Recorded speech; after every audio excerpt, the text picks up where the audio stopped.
আসসালামু আলাইকুম। আমি মোহাম্মদ শরীফুজ্জামান পিয়াস, গণস্বাস্থ্য সমাজভিত্তিক মেডিকেল কলেজের 2020-21 সেশনের একজন শিক্ষার্থী। বাংলা মেড আয়োজিত আজকের এই লাইভে আমি আলোচনা করব রেনাল স্টোন নিয়ে। তো আমি শুরু করছি আমার অনলাইন সেশনটি।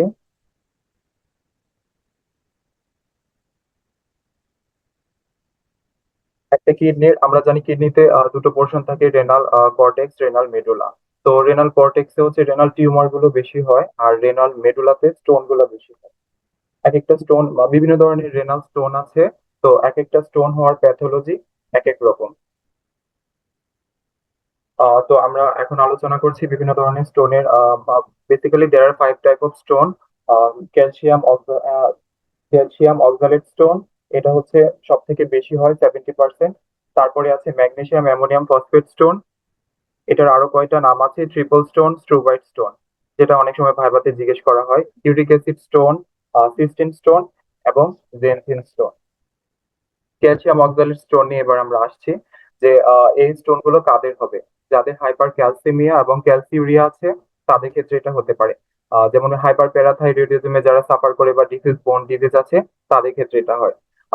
এই মানুষগুলোর ইন্টেস্টাইন থেকে ক্যালসিয়াম অ্যাবজর্পশন ইম্পেয়ারমেন্ট হয়, সেজন্য ক্যালসিয়াম অক্সালেট স্টোন গুলো হয়ে থাকে। এই স্টোন গুলো ইরেগুলার শেপের হয় এবং পিগমেন্টেড, তো এরা আর্লি সাইন সিমটম প্রডিউস করে।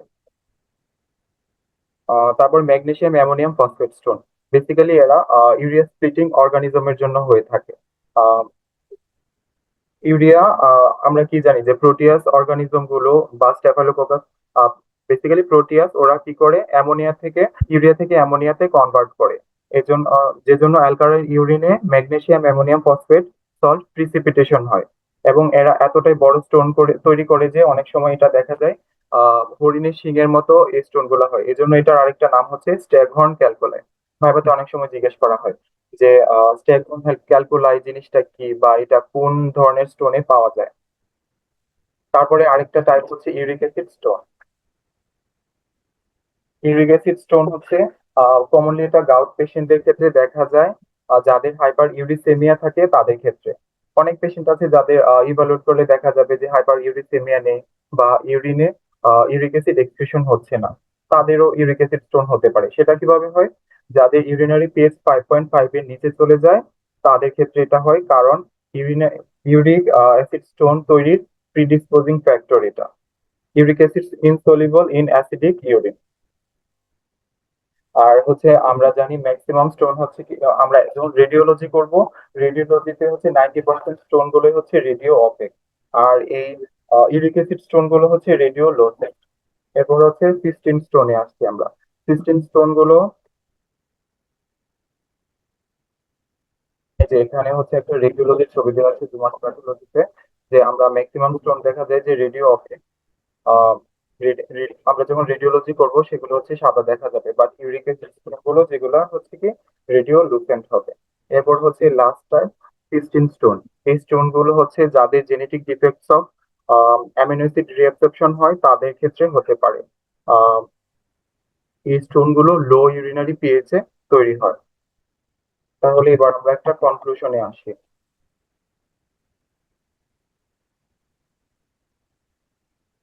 রেনাল স্টোন হওয়ার কি কি কমন কজেস আছে? জুমার্সে অনেক সুন্দর করে এই কজগুলো দেওয়া আছে, common causes of renal stone. যাদের হচ্ছে,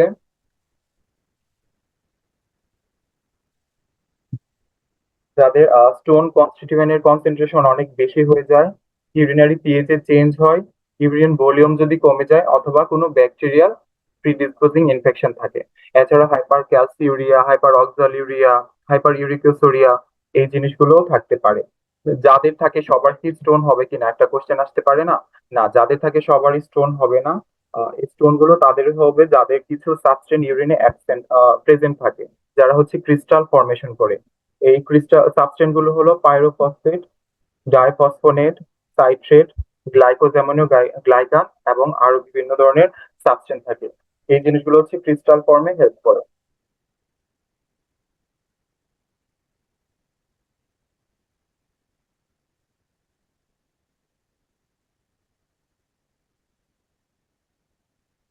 এখন হচ্ছে একটা রেনাল স্টোনের পেশেন্ট কি কি ফিচার নিয়ে প্রেজেন্ট হতে পারে আমাদের কাছে। ম্যাক্সিমাম ক্ষেত্রে অ্যাসিম্পটোমেটিক থাকতে পারে। এছাড়া যদি সিভিয়ার রেনাল কোলিক থাকে এবং অ্যাবডোমিনাল পেইন নিয়ে প্রেজেন্ট হতে পারে। লার্জার স্টোন গুলো, যে স্টোন গুলো খুব বেশি বড় হবে তারা হচ্ছে হেমাচুরিয়া করে, অর্থাৎ আহ, আমাদের ইউরিনের সাথে প্রোটিন যাবে। আর হচ্ছে predisposes to infection by obstructive nature and trauma.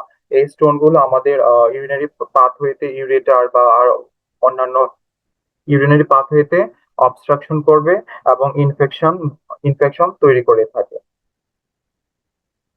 এটা ছিল আজকে আমার প্রেজেন্টেশন। এখন আমি জুমার্স নিয়ে কিছু কথা বলবো।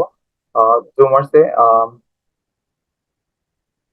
এই যে এখানে হচ্ছে আমরা যখন ইউরোলজি চ্যাপ্টারটা পড়বো, তখন এখানে ভাইভাতে কি কি ইম্পর্টেন্ট কোশ্চেন করতে পারে আমাদের, এখানে কিন্তু সবকিছুই দেয়া আছে।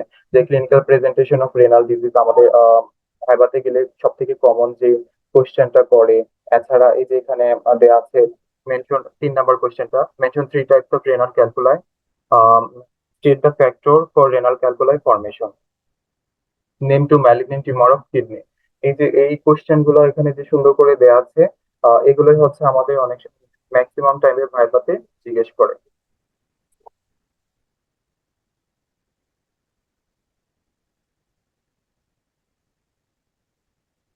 আচ্ছা। আর আমরা যখন ইউরোলজি চ্যাপ্টারটা শুরু করব, তখন দেখা যায় যে এটা খুব সুন্দর একটা কিডনি ছবি দেওয়া আছে এখানে। খুব ভালো করে বলা আছে যে রেনাল কর্টেক্সে হচ্ছে টিউমার হবে এবং রেনাল মেডুলাতে হচ্ছে স্টোন ফর্মেশন হবে। এই যে ছবিটা দেখলে অনেক সময় এমসিকিউ তে এটা আসতে পারে। এখানে খুব ক্লিয়ারলি এটা দেওয়া আছে। এছাড়া